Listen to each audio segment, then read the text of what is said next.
Well, I didn't really expect this. As you can see, it's rained, which we did expect. Probably rained a little more than they said it was gonna, at least in town, at my place, which is a little over a mile that way. Up north, got close to the same meat. Like Dad's farm is 2.5 miles that way, 2 miles that way. You probably not zoomed in enough to see. Let's change that before I forget.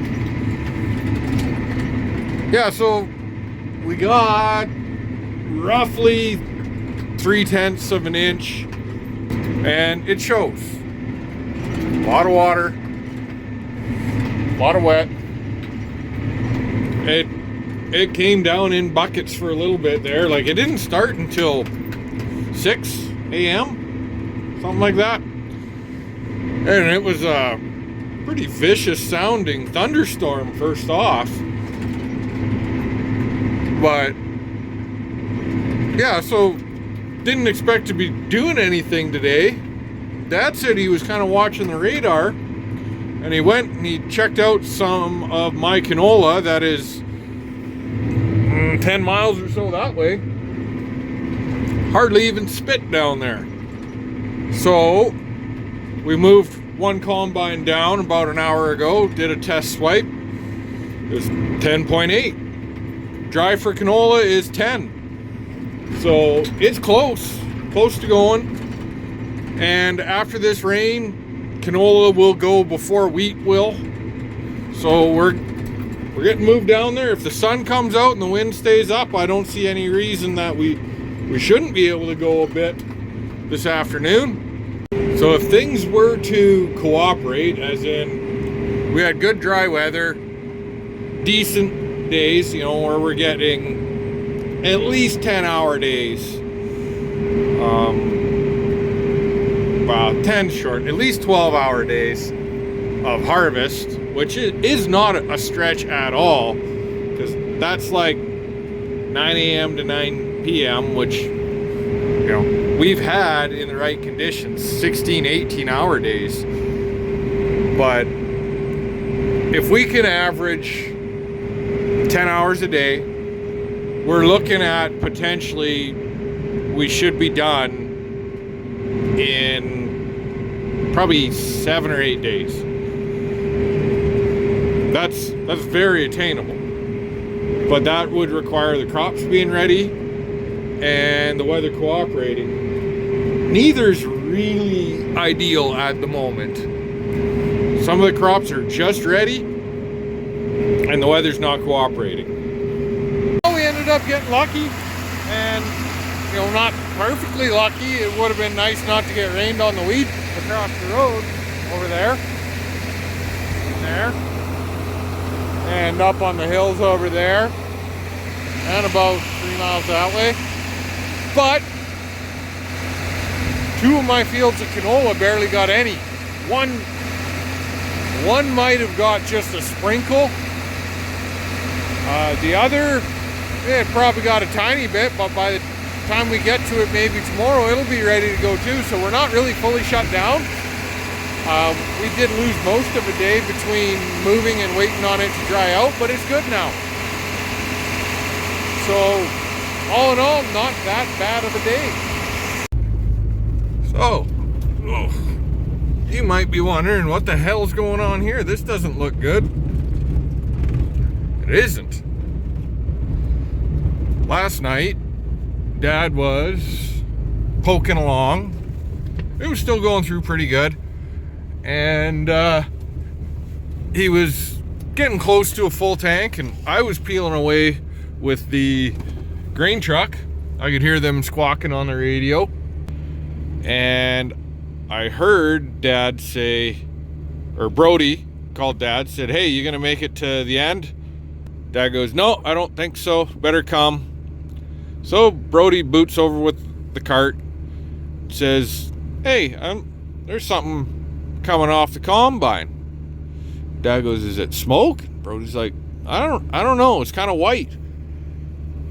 That's weird. So Dad's thinking maybe it's a def spraying everywhere. Well, ends up being fuel. And oh, what the hell? And so Brody climbs up and says, "Oh well, I don't think they knew entirely what it was quite yet." Oh, what a freaking ugly mess that turned into. This is the first time I've seen it. So, oh yuck. I'm gonna have to clean a bunch of this off before we have a fire. So, Dad said, we got Brody to go have a look, and then he got up, took a look. Holy shit, yeah, it poured fuel everywhere. Sprayed there. Anyways, once they knew that, Dad tried to dump. So there was so much fuel on the unloader drive belt, which is this one there, that it was just slipping. And well, that's not good. As you can see, close to 300 bushels of canola on there. Because it was a diesel leak and because the engine was hot and everything, he just drove it to a low spot and parked it. Said if it's gonna have a fire, at least there's nothing to burn here, and this is pretty greenish all around here. Anyways, I have to find a serial number because Dad's out looking for a part. So what happened was this hose right here, oh, you can see, split. And it was just spraying fuel all over Hell's Half Acre.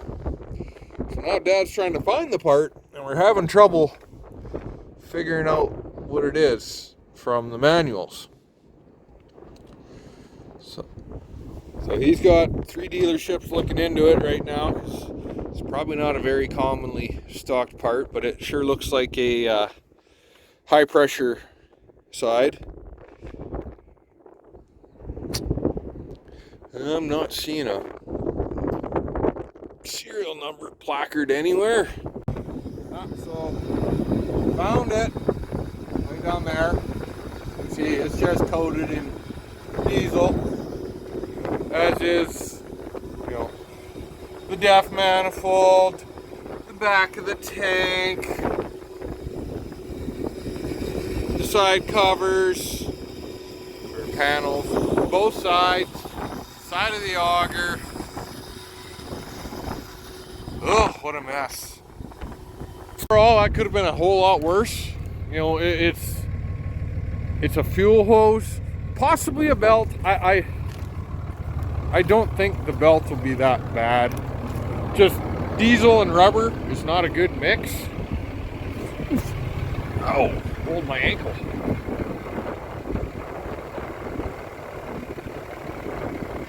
Yeah.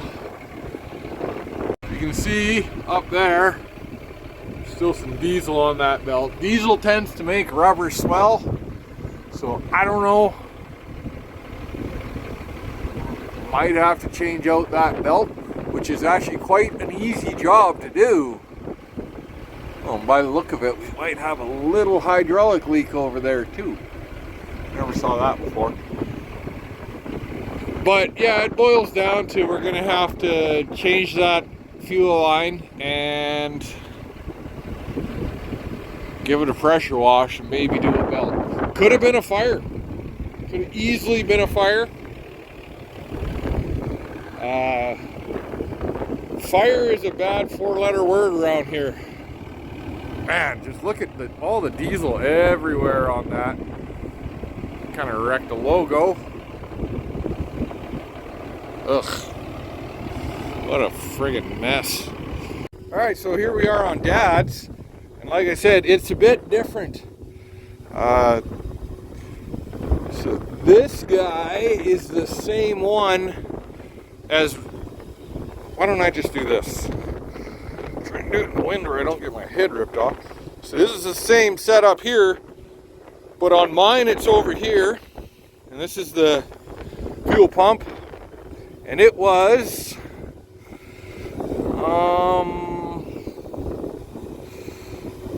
I don't remember.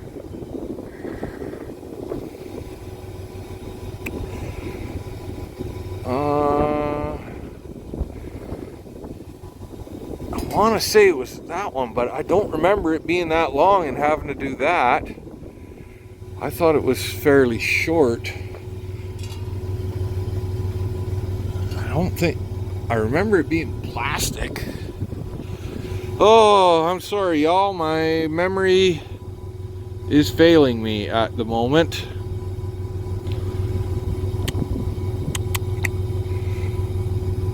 And it was definitely over here somewhere. Now that I think about it, I'm pretty sure Dad did the repair, because I think I was out spraying. So my best guess, honestly, is this one, because the paint isn't all cracked up.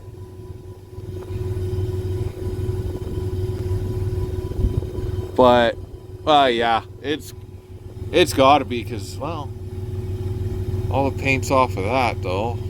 I don't know. It was one of these somewhere,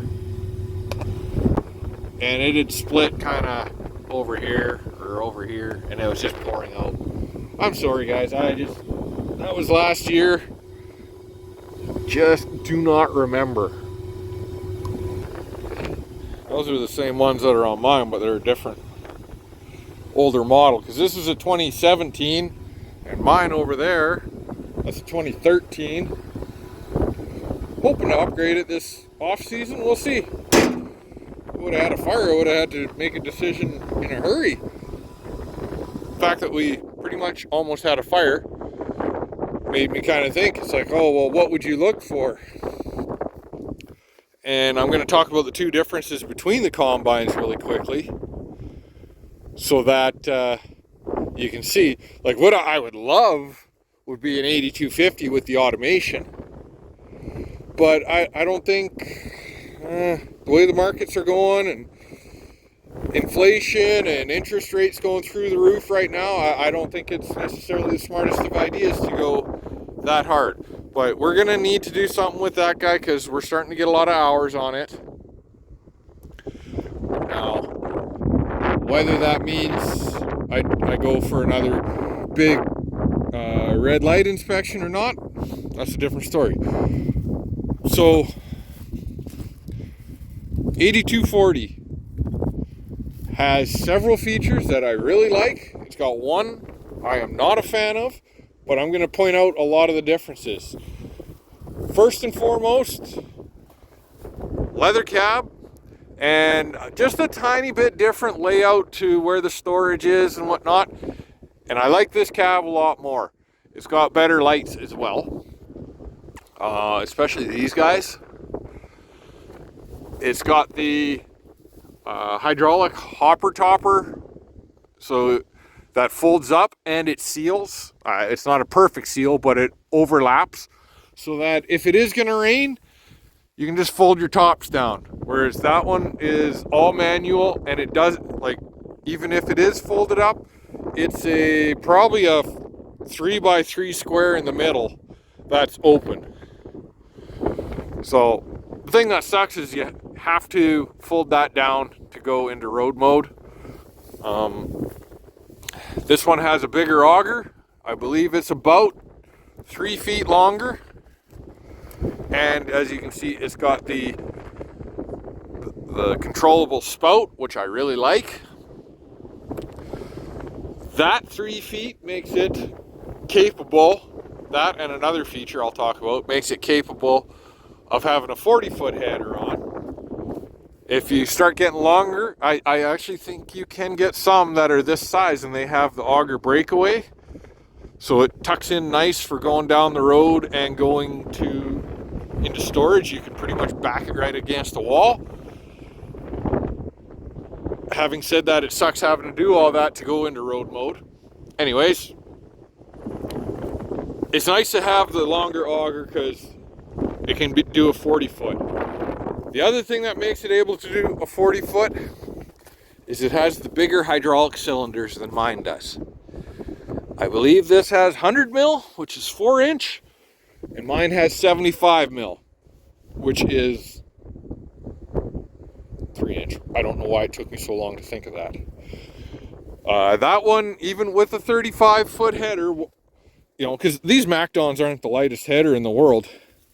You know, they carry their own trailer, their own hitch, and we put the Contour Buddies on, and I know, you know, it's probably another 25 or 30 pounds worth of these duck feet too, but it all adds up when you're up at the technical limit of what it can do, and it'll struggle to lift that 35-foot header at times. So what we did is we took the hitch off, saved 80 to 100 pounds. It's not a light hitch. It's probably not 100. It could be close. Anyways, and it seems to have done the difference. A few other features. I don't know if I got a few, but I like the big 750s. I think mine only has like 320s or 450s on the back. I'm horrible with tire size, but this one's got big wide tires, because mine are about that wide. You know, this has an extra probably 8 to 10 inches, and probably a good foot of height. One thing I don't like is this chopper speed change. We never really change it, and we had a bit of a, I think I did a video on that breakdown last year. I do like that it has this little water thing, just if you ever need to rinse your hands off. It's something. We just got to make sure we remember to drain it at the end of the year. What else? But that's one of the biggest things, is I want to be able to run a couple of 40-foot headers. So I need those bigger cylinders, and I need the longer auger. And this gives a slightly, I think we get another 30 bushels in this tank compared to the other one. Don't quote me on that, but I think that's about what it works out to. We definitely do get a little more. Oh, there's another feature. The hitch. Dad's has a hitch. I think once we get to 40-foot headers, it's likely that we're going to have to start trailering it, the headers, a lot more. There's a couple of railroad crossings that are no fun to go across with the 35s, let alone a 40. Now, if we're only doing a short distance, we would probably just trailer it with the truck, unhook it. But in the event we get, why is that? That shouldn't be there. That should be on the top side.